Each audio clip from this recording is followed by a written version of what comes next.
नमस्कार, आप देख रहे हैं सिटी पोस्ट और मैं हूं आपके साथ आशुतोष सिंह। स्वागत है आप सभी का हमारी इस खास पेशकश बिहार टॉप 5 में, जिसमें हम बात करेंगे आज की बिहार की 5 बड़ी खबरों के बारे में।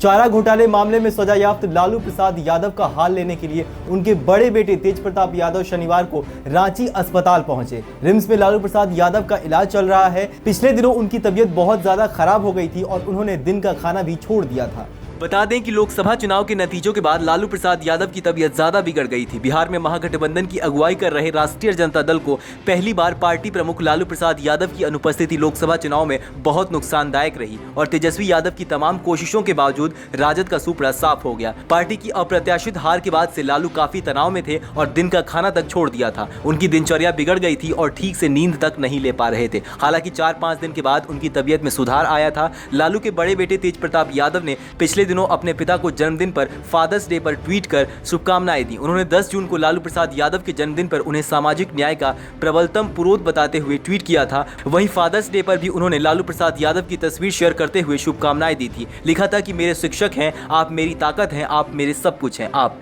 लोगों के सेवा करने का जो जुनून आप में है वो शायद किसी और इंसान में नहीं है। जब भी निराश होता हूँ आपको याद कर लेता हूँ, गजब की ऊर्जा मिलती है। आप मेरे पापा ही नहीं बल्कि जन जन के नायक भी हैं। नमन है आपको। चलिए बात कर लेते हैं आज की दूसरी बड़ी खबर की। बिहार के मुजफ्फरपुर में अस्पताल के पीछे बड़ी मात्रा में मानव कंकाल फेंके हुए मिले हैं। दिमागी बुखार से पीड़ित बच्चों का इलाज जिस SKMCH में चल रहा है उसी के पीछे ये नर कंकाल मिले हैं। ऐसी आशंका जताई जा रही है कि लावारिस लाशों का पोस्टमार्टम कर बिना अंतिम संस्कार किए अस्पताल के पीछे फेंक दिया गया था। अस्पताल के पीछे बड़ी मात्रा में नर कंकाल मिले हैं और महिला पुरुषों के कपड़े भी फेंके हुए मिले हैं। इस संबंध में SKMCH के अधीक्षक SK शाही ने कहा है कि मानव कंकालों के मिलने की जानकारी मिली है। पोस्टमार्टम हाउस कॉलेज प्रिंसिपल के अधिकार क्षेत्र में है। वह प्रिंसिपल से बात करेंगे और जांच समिति गठित कर जांच करवाने को कहेंगे। उन्होंने कहा है कि ऐसी लापरवाही क्यों हो रही है, इसकी जांच जरूरी है। मानवीय संवेदनाओं का ध्यान रखते हुए शवों का अंतिम संस्कार किया जाना चाहिए था, ना कि यूं ही फेंक दिया जाना चाहिए था। मालूम हो कि नियमों के अनुसार अज्ञात शवों के अंतिम संस्कार के समय एक पुलिसकर्मी की उपस्थिति जरूरी होती है। इसके बावजूद शवों को ऐसे ही क्यों फेंक दिया जा रहा है,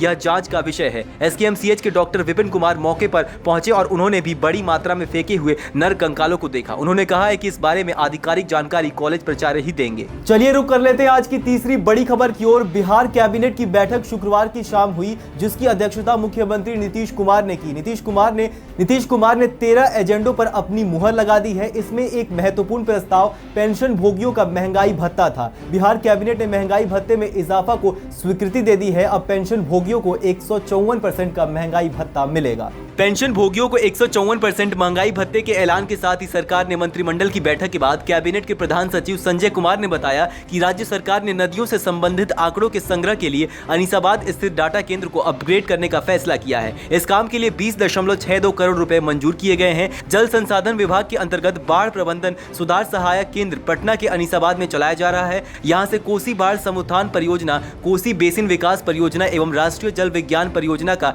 कार्यान्वयन किया जा रहा है। साथ ही यहां से विभिन्न नदियों के मॉडलिंग कार्य, बाढ़ पूर्वानुमान लगाने और चेतावनी देने की प्रणाली पर भी काम कर रहा है। चलिए बात करते हैं आज की चौथी बड़ी खबर की। बिहार में एक्यूट इंसेफेलाइटिस सिंड्रोम यानी AES से बच्चों की मौत का सिलसिला जारी है। आंकड़ा 150 से पार हो गया है, लेकिन सूबे की सरकार इसे लेकर संवेदनशील नहीं दिख रही है। कम से कम सूबे के मुख्यमंत्री और सरकार में शामिल मंत्रियों के बयान से तो ऐसा ही लग रहा है। पिछले दिनों एक प्रेस कॉन्फ्रेंस में प्रदेश के उप मुख्यमंत्री सुशील मोदी ने बच्चों के मौत के सवाल पर चुप्पी साध दी। अब सूबे के CM नीतीश कुमार बच्चों की मौत के सवाल पर जवाब देने की जगह मीडिया पर ही भड़क गए। दरअसल केंद्रीय मंत्री रामविलास पासवान शुक्रवार को राज्यसभा के लिए नामांकन करने के लिए पटना में मौजूद थे।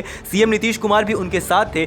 इसी दौरान पत्रकारों ने चमकी बुखार से बच्चों की मौत को लेकर सवाल पूछ लिया। इससे नीतीश कुमार भड़क गए और मीडिया कर्मियों को नसीहत दे डाली। रामविलास पासवान राज्यसभा का नॉमिनेशन करने विधानसभा पहुंचे थे, जहां नीतीश कुमार भी मौजूद थे। नॉमिनेशन फाइल करते वक्त मीडिया वालों के जमावड़े से रिटर्निंग ऑफिसर के पास भीड़ लग गई और इससे कई कैमरा पर्सन नीतीश कुमार के पास करीब चले गए। नीतीश कुमार को लगातार मीडिया वाले कवर कर रहे थे, जिसके बाद नीतीश कुमार गुस्से में आ गए और उन्होंने मीडिया वालों को खरी खोटी सुना दी और कहा कि आप गलत जगह पर खड़े हैं, आप वहां से हट जाइए।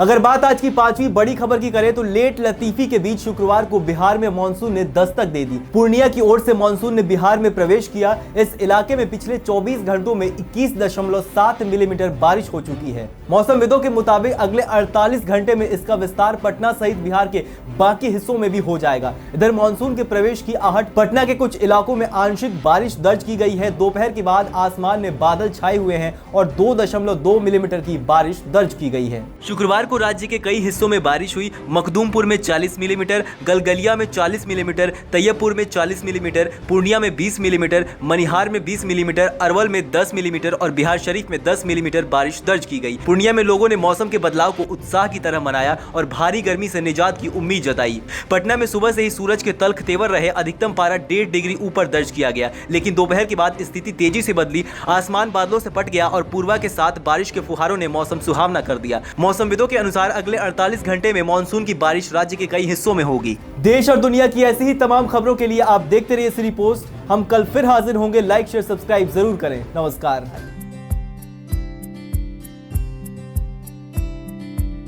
क्या आप जानते हैं कि घर बैठे आप अपनी स्वास्थ्य समस्याओं का सलूशन पा सकते हैं सॉफ्ट केयर मोबाइल ऐप के द्वारा। अधिक जानकारी के लिए आप संपर्क कर सकते हैं। हमारे फोन नंबर्स हैं 9472981111, 9472982222। Soft care app, solution at your finger tips.